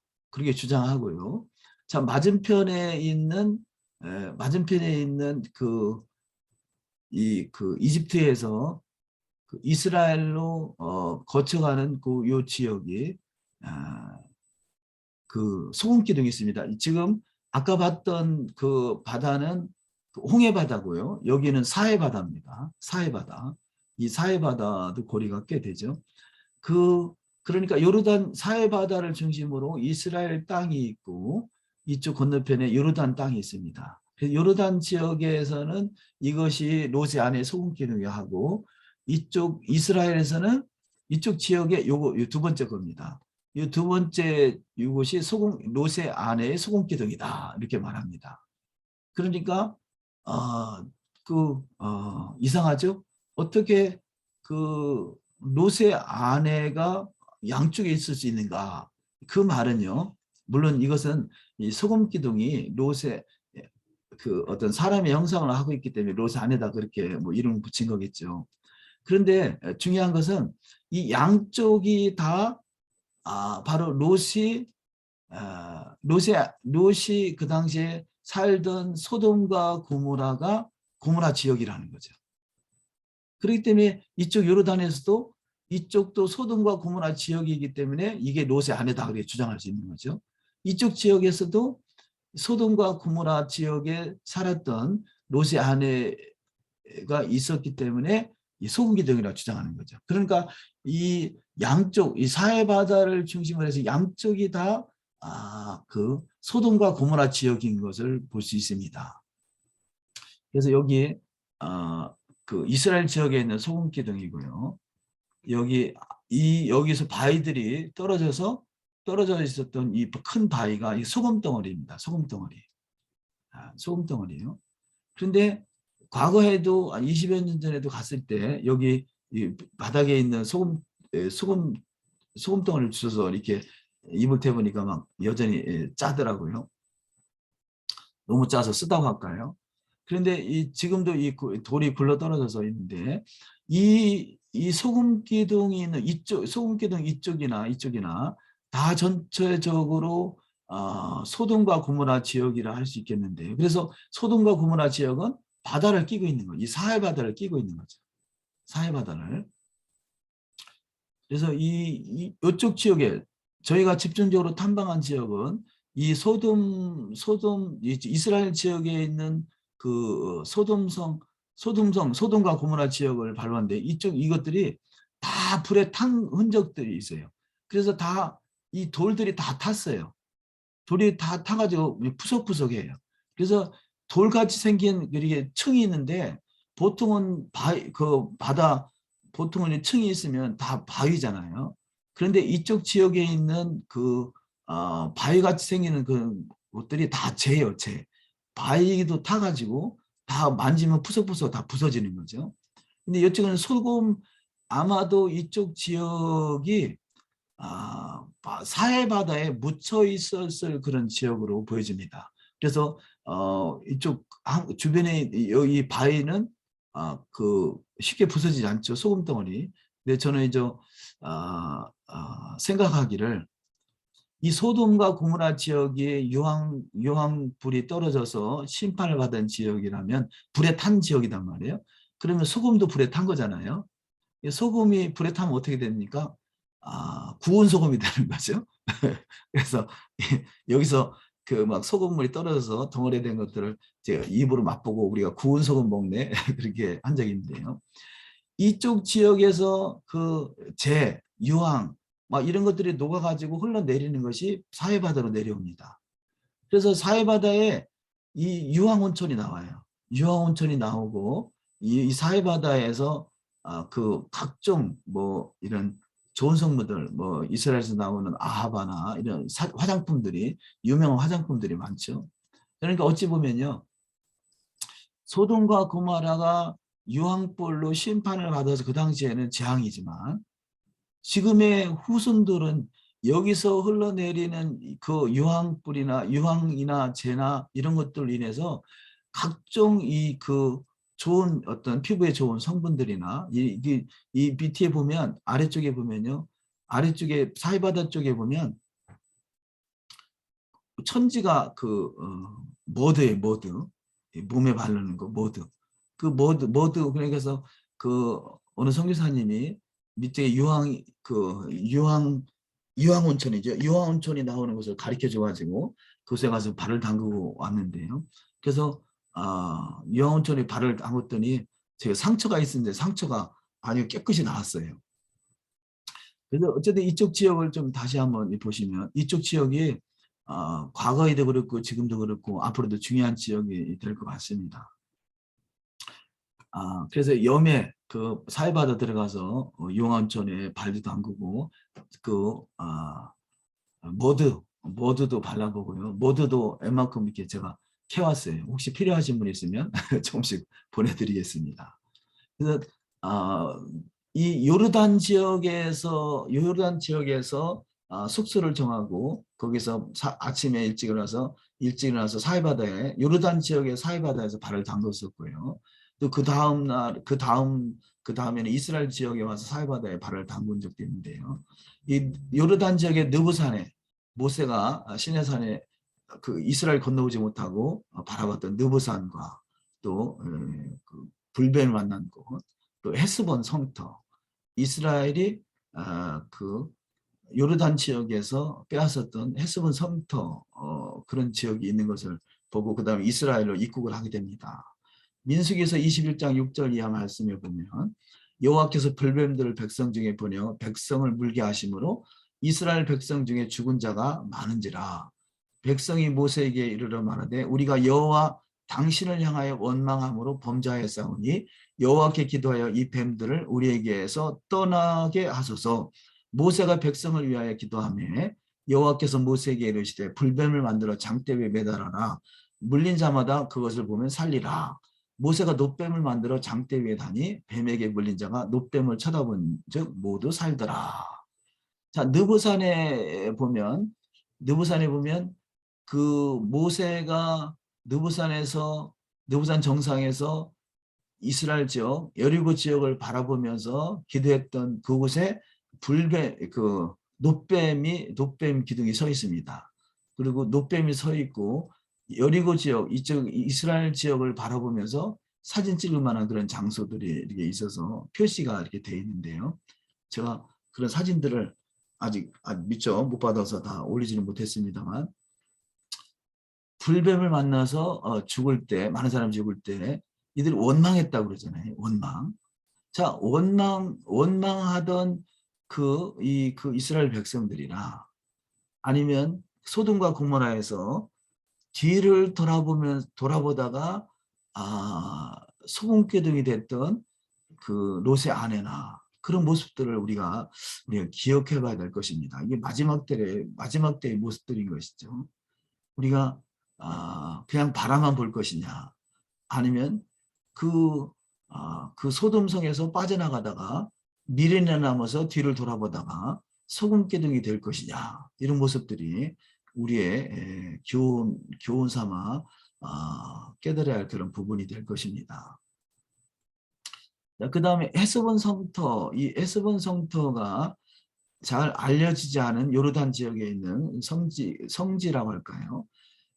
그 민수기 21장 21절 이하 말씀 보면 이스라엘이 아모리 왕 시온에게 사신을 보내어 이르되 우리에게 당신의 땅을 지나가게 하소서. 우리가 밭에든지 포도원에든지 들어가지 아니하며 우물물도 마시지 아니하고 당신의 지경에서 다 나가기까지 왕의 큰 길로, 이게 왕의 대로죠. 왕의 대로로만 지나가리이다 하나. 그래서 이 요르단 지역에 사우디에서부터 저쪽 그 헐문산까지 올라가는 길까지 쭉 그 왕의 대로가 놓여 있는 것을 볼 수 있습니다. 그래서 왕의 대로 왼쪽으로는 이제 이스라엘 땅이 되겠죠. 그래서 이 왕의 대로로 우리가 이스라엘 땅까지 가겠나이다 라고 했을 때 이 땅, 이스라엘 백성을 허락지 아니하게 되죠. 시온이 이스라엘이 자기 영토로 지나가면 용납하지 아니하고 그의 백성을 다 모아 이스라엘을 치러 광야로 나와서 야스에 이르러 이스라엘을 침으로. 그래서 이스라엘이 자기 영토로 지나가면 용납지 아니하고, 이 사건으로 시온이 이스라엘을 허락지 아니하므로 이들이 졸지에 망하게 됩니다. 이스라엘이 이같이 그 모든 성읍을 빼앗고 그 아모리인의 모든 성읍 헤스본과 그 모든 촌락에 거주하였으니. 그래서 헤스본과 촌락에 거주하는데요, 이쪽 요르단 땅 지역은 이스라엘 지역에 보면 특별히 그 헤스본 지역에는 아주 토지가 비옥해요. 그래서 우리가 사는 지역과 같이 농사가 잘 되고 그런 지역이 많이 있습니다. 그러다 보니까 그 이집트나 사우디나 이런 황량한 광야에서 살다가 이 헤스본 지역을 보니까 너무 탐이 났던 거예요. 그래서 이 빼앗았던 지역을 이스라엘 12지파 중에 일부가 우리들이 여기 남겠나이다, 이 땅을 우리에게 기업으로 줬어. 그래가지고 모세가 화가 났지만 그래도 그들에게 땅을 기업으로 줍니다. 그런데 이 헤스본 지역을 기업으로 받았던 이 지역이 얼마 가지 못해서 쉽게 빼앗긴 것도 많았어요. 그래서 이 이스라엘 백성들의 주 목적은 이스라엘 땅, 하나님의 땅으로 들어가는 거잖아요. 이스라엘 땅으로 들어가는 것이 이들의 근본적인 목적임에도 불구하고 이들이 이스라엘 가기 전에 그동안 봤던 땅보다 너무 좋은 땅들을 보니까 욕심이 나서 그곳에 일부 지파가 머무르게 되고, 그로 말미암아 쉽게 영토도 나중에 빼앗기게 되고 화를 당하게 됩니다. 이것을 통해서 우리가 끝까지 하나님의 산 시온산 이스라엘에 이르기 전까지는 우리가 좌로나 우로나 치우치지 말고 한눈 팔지 말아야 된다는 것을 우리가 기억나게 합니다. 요르단 지역에서 이렇게 탐방을 어느 정도 하고 그 다음에 22일 날 이스라엘로 21일 날 저녁에 건너오게 되죠. 이스라엘 저녁에 오후에 그 국경 지역으로 갔는데 사람들이 국경 지역에는 엄청나게 많더라고요. 그러니까 요르단에서 이스라엘로 넘어오는 그런 사람들이 많은데 그곳은 마치 공항에 붐빌 때보다 더 붐비는 것 같아요. 엄청나게 사람들이 붐비고 많이 몰리고 그러다 보니까 수속 시간도 많이 걸리고 그랬습니다. 고모라, 소돔 지역, 소돔과 고모라, 그래서 이스라엘 쪽에 가까운 지역이 고모라고 이스라엘 아래쪽 이집트 지역이 가까운 지역이 소돔 지역입니다. 근데 이 고모라 지역에 이스라엘에서 내려오면 사해바다 쪽으로 내려오면 고모라 지역을 처음 만나는데 여리고 근처 거기서부터 고모라 지역이 되겠습니다. 근데 이 고모라의 성토와 소돔 지역 탐방 및 염해 경험을 하게 되는데요. 이게 스핑크스라고 이렇게 명명이 되어 있는데요. 꼭 스핑크스 같이 생겼죠. 이 바다, 이 흙들이 마치 이게 바위같이 생겼는데요. 가서 손으로 이렇게 만져보면 다 푸석푸석푸석 무너져요. 이 발로 꼭 밟으면 마치 재를 밟은 것 같이 푹푹 들어갑니다. 그러니까 이게 지금 아브라함 시대 때 롯의 그 시대에 소돔과 고모라가 유황불로 심판을 받았던 그것이 지금까지도 남아있다는 거죠. 그래서 이것이 다 불에 타서 흔적도 없이, 유황불에 타서 흔적도 없이 다, 이게 돌인지 나무인지 집인지 사람인지 흔적도 없이 다 사라져 있는 그런 모습으로 발견이 됩니다. 이쪽 지역을 발버도 보고 탐방도 이렇게 했습니다. 그리고 여매 쪽으로 내려가게 되는데요. 자, 지도상에 보면 지금 이쪽이 이스라엘이죠. 갈릴리 지역, 갈릴리 요단강을 거쳐서 여리고, 요단강 오른쪽 편에는 요단 오른쪽 편에는 그 모압과 암몬 지역이죠. 요르단 지역이죠. 이 요단강 왼쪽 편에는 저기 이스라엘 지역인데, 그런데 여기 보면 소돔과 고모라가, 여기 보면 이 소돔, 고모라, 소알 이렇게 표시되어 있죠. 그래서 이 사해바다 오른쪽이 소돔과 고모라, 소알 지역이라고 표시되어 있습니다. 근데 이스라엘에서는 이쪽이 소돔, 여기 아래쪽이 소돔, 이쪽이 고모라, 이쪽이 소알 이렇게 보죠. 그러니까 이 사해바다를 중심으로 해서 왼쪽이나 오른쪽이나 이 전체가 다 사해바다인 것을 볼 수 있어요. 사해바다, 죄송합니다. 이것이 소돔과 고모라 지역인 거예요. 소돔과 고모라 그 요단 지역인 걸 볼 수 있습니다. 그러니까 아브라함이 그 애굽에 갔다가 다시 올라오면서 그가 이 베델까지 옵니다. 아브라함이 그 애굽에 내려갔다가 다시 베델까지 와서 이때는 재산이 많아지게 되죠. 그래서 이 베델 지역에 머무르면서 또 종들이 많아지다 보니까 롯에게 네가 좌하면 내가 우하고 네가 우하면 내가 좌하리라 했던 지역이 바로 이 베델 이 근처에서 예루살렘 베들레헴, 아마도 베델 지역에서 그가 제사를 드리고 예루살렘 이쪽 지역에서 살았을 것이다 봐지는데요. 이 예루살렘 이쪽 지역에서 롯에게 너가 어느 땅을 취할 것이냐 그랬더니 요단들을 바라본 적, 동편 요단들을 바라보니까 너무 비옥한 땅이고 땅이라는 거죠. 그러니까 예루살렘을 기점으로 해서 이쪽 오른쪽 지역이 다 소돔과 고모라 지역 심판을 받은 그 지역으로 여겨집니다. 그래서 여기서 소돔과 고모라에 지금 이스라엘 쪽에서 볼 때는 여기가 소돔이고 고모라 지역인데요. 이쪽 지역에 유황불이 떨어지니까 롯의 아내가 도망을 하는데 가까운 소알성으로 가게 됐죠. 이 소알성. 그러니까 이 소알성으로 피난을 가게 됩니다. 그러니까 이 소알이 여기 있고 이쪽 지역이 소돔과 고모라고 이쪽 심판을 받게 되고, 그 당시에는 이 사해바다가 지금보다 수심이 깊었다고 봐집니다. 그러니까 물이 많았다는 거죠. 바닷물이.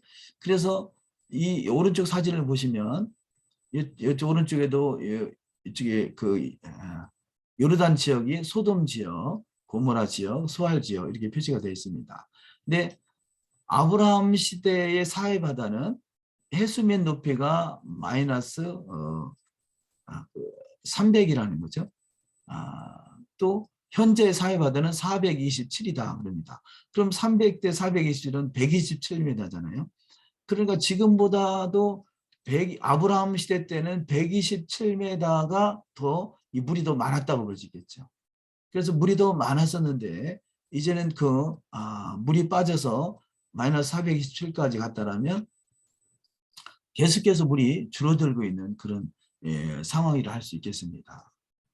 여기 이쪽 지역이 사우디에서 쭉 타고 올라가는 것이 왕의 대로고, 이쪽에 이제 족장대로인데, 아브라함은 족장대로를 따라서 여기까지 와서 이쪽 지역에 예루살렘 지역에 머물다가 롯과 헤어지게 되고, 롯은 여기서 소돔과 고모라의 심판을 받게 됩니다.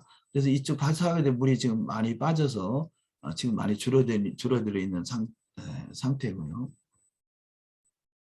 소돔과 고모라에 대해서 말씀을 잠깐 보시면 창세기 13장 8절 아브라함이 롯에게 이르되 우리는 한 친족이라 나나 너나 내 목자나 내 목자나 서로 다투게 하지 말자.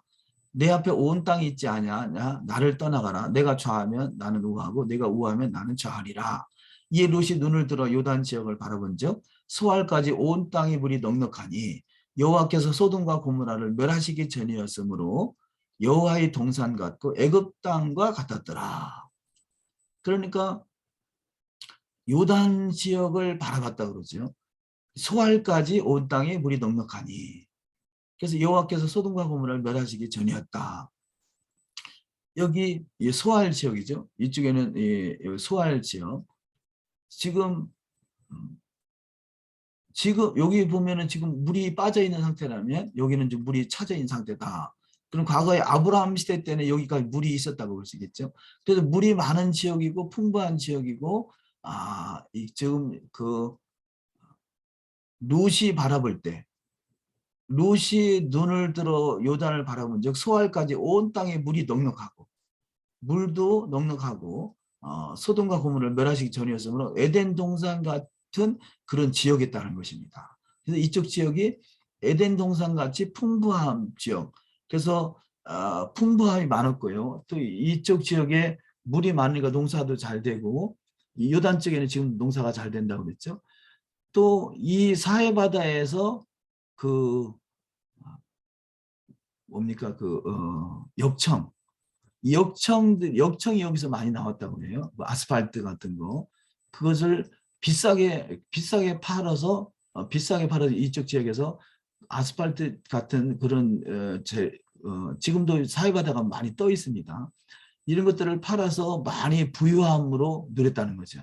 이 소돔과 고모라 지역이 물도 풍부했고 농사도 잘 되고 또 이런 좋은 재료들을 많이 팔아서 부유함으로 살았던 지역이 소돔과 고모라 지역이고 이쪽 지역을 롯이 선택을 했던 것입니다.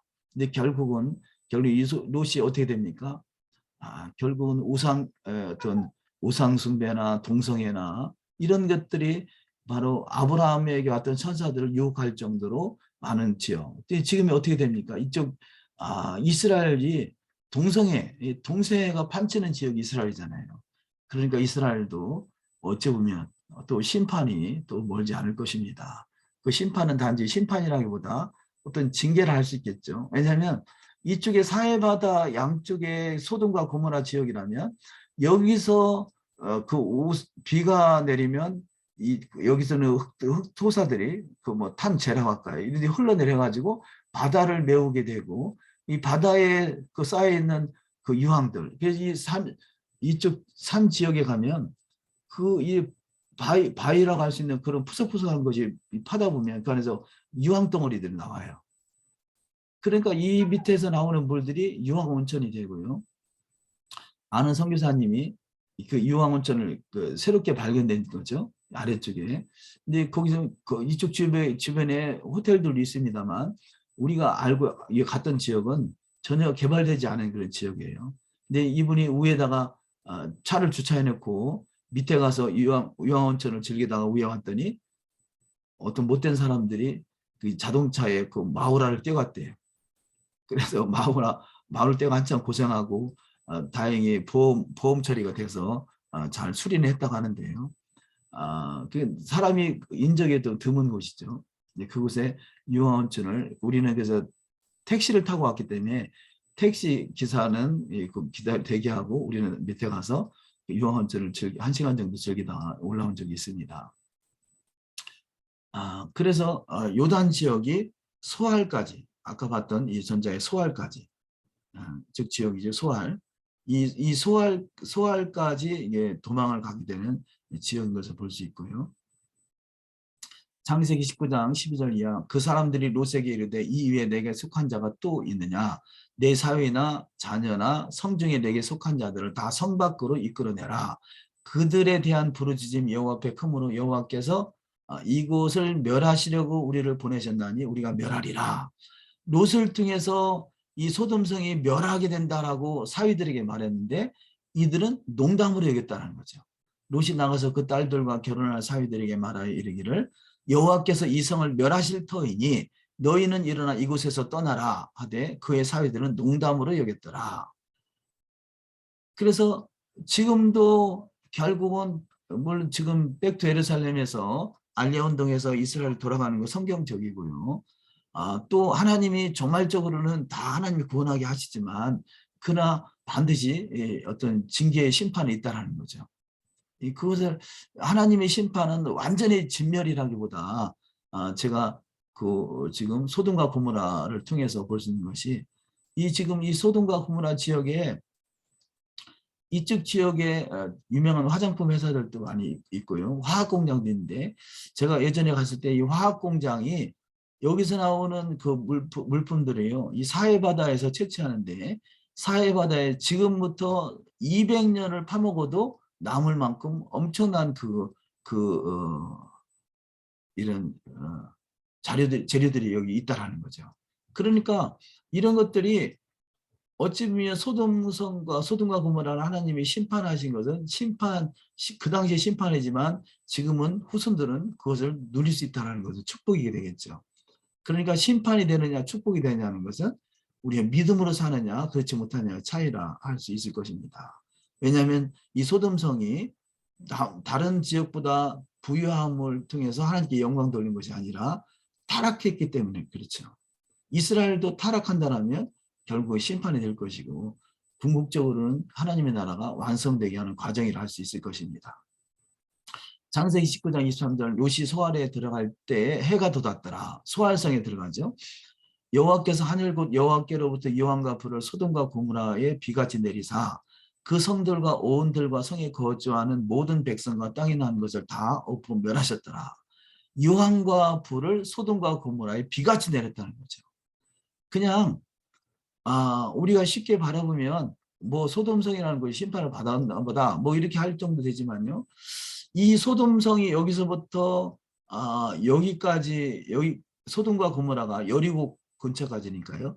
소돔과 고모라가 요 사해바다를 기점으로 해서 사해바다 아래에서 위에까지 이 거리가 무려 대략 한 30km 정도 됩니다. 30km. 30km 이상 될 거예요. 그러니까 이 30km 이상의 전체가 다 가도 끝이 없는 거잖아요. 걸어간다고 생각할 때. 전체가 다 이곳에 그 불과 유황과 불로 쏟아져 심판을 받았다면 얼마나 큰 그 참의 심판이 있겠어요. 그렇게 어마무지한 무지한 거죠. 이들이 결국은 하나님의 축복을 축복으로 받지 못하고 결국 우상이나 결국 여호와의 토라를 거역하는 거죠. 여호와의 토라의 말씀을 거역함으로 받는 심판이었던 것을 볼 수 있습니다.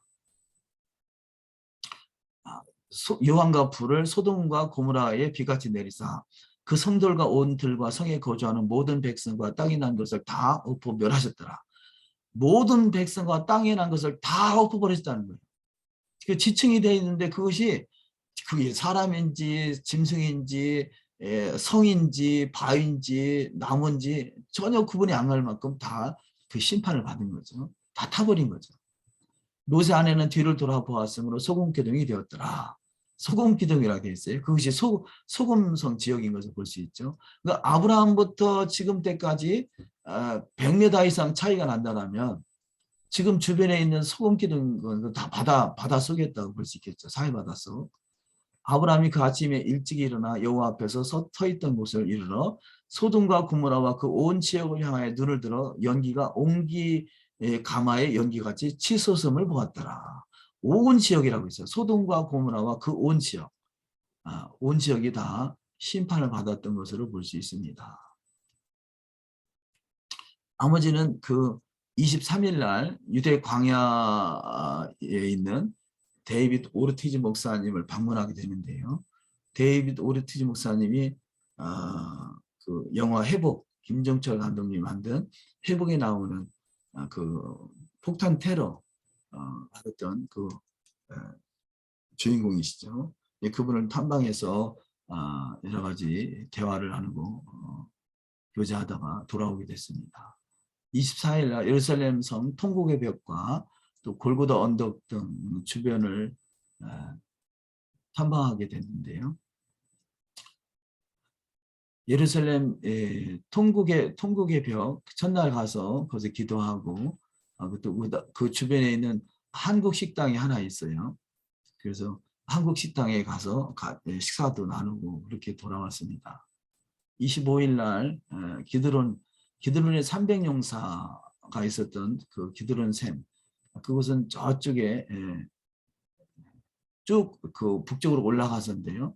그곳에 다볼산과 또 절벽산, 올리브산, 우리가 그쪽으로 가게 된 계기는 이 다볼산에 가려고 했었는데, 다볼산은 그야말로 변화산이죠. 변화산은 보통 다볼산을 그 나사렛 바로 남쪽 아래쪽이에요. 나사렛 아래에 있는 다볼산, 그 변화산이라고 보는 경우도 있고, 헐몬산이 변화산이라고 보는 경우도 있고요. 또 예루살렘의 성전산이 성전산 근처가 변화산이라고 보는 경우도 있는데, 또 전체적으로 오랫동안 이 다볼산이 바로 변화산, 그 예수님께서 제자들과 함께 베드로와 야곱과 요한과 올라갔던 그 변화됐던 산, 모세와 엘리야를 만났던 산, 그 다볼산으로 보는데요. 이 다볼산은 올라가는 그 지역이 조금 가파라서 좀 좁은 길이라 버스는 통제를 하더라고요. 아마 제가 이스라엘에 성지순례를 여러 번 갔었습니다만 버스를 타고 다녔죠. 그래서 아마 버스들이 그곳에 버스는 통제를 하기 때문에 이 다보산을 안 갔었던 것 같아요. 그래서 이번에 집차로 다보산 정상까지 이렇게 올라가서 그 나사렛도 바라보고, 다볼산에서 바라보니까 나사렛이나 나사렛 앞에 있는 절벽산이 잘 보이더라고요. 근데 거기서 다볼산에서 아마겟돈이죠. 무깃도 언덕 이쪽도 바라보게 되고, 전체적으로 쭉 바라보면 마지막 때 이루어질 그 인류 최후의 마지막 그 전쟁이 아마겟돈 전쟁이라고 그러죠. 이 아마겟돈 전쟁이 이 절벽산, 다볼산, 무깃도 골짜기, 그 이스라엘 골짜기죠. 이스라엘 골짜기 그쪽 지역을 쭉 탐방하고 왔습니다. 그리고 밤에 그 올리브산으로 가서 도보로 해가지고 성전산 쪽으로 해서 또 예루살렘 쪽으로 돌아서 또 한식당을 들렸다가 또 숙소로 들어가게 되고요. 26일 날 마지막 날 아침에 일찍 일어나서 성전산에 입성을 해서 성전산까지 입성을 하게 되고요. 성전산 주변과 또 올리브산 지역과 앞으로 세워지게 될 성전산의 성전터 이쪽 지역을 바라보고 테라비브 공항으로 이동을 해서 그날 오후에 비행기를 타게 되고요. 그래서 그쪽 이스라엘과 한국의 시차는 벌써 6-7시간 되죠. 그러다 보니까 26일 날 출발했지만 한국에 도착했을 때는 27일 날 오후에 인천공항에 도착을 하게 됐습니다. 장시간 말씀을 나눴습니다만 우리가 미처 못 올렸던 이 사진이나 이런 부분들은 또 수집이 되는 대로 또 한번 보여드리도록 하겠습니다. 그동안 장시간 또 하나님 은혜 가운데 잘 돌아왔습니다.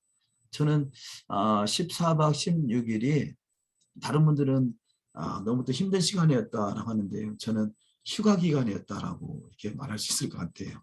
물론 그 시나이산에 올라가는 시간은 너무 힘들었지만 그것도 하나님의 은혜고, 또 다니면서 오히려 저는 다리 아팠던 다리나 아니면 또 이 상처 이런 부분들이 또 사회바닥 들어가고 또 하나님 은혜겠죠. 그래서 많이 또 회복이 되고 또 은혜 가운데 잘 마치고 돌아와서 또 무사히 어떤 시차도 뭐 이렇게 적응하는데 별 문제가 없었고요. 은혜 가운데 잘 다녀왔습니다. 그동안 기도해 주시고 또 염려해 주셔서 감사합니다.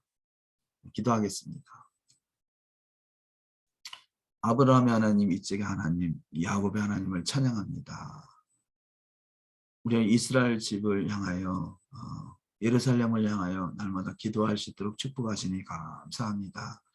성경에 기록된 모든 말씀들이 소돔성의 사건이나 또 시나이산에서 아버지 하나님의 백성들을 잘 인도하기 위해서 주어진 신부의 언약서나 말씀마다 그대로 잘 우리 가운데 이루어지게 하시고 그 말씀을 잘 증거하게 하시고 주님의 증인들로 잘 준비할 수 있는 믿음의 여정이 다 되어질 수 있도록 축복하옵소서. 감사하고 우리 주 예수 한마시아 이름으로 기도 올려옵나이다. 아멘.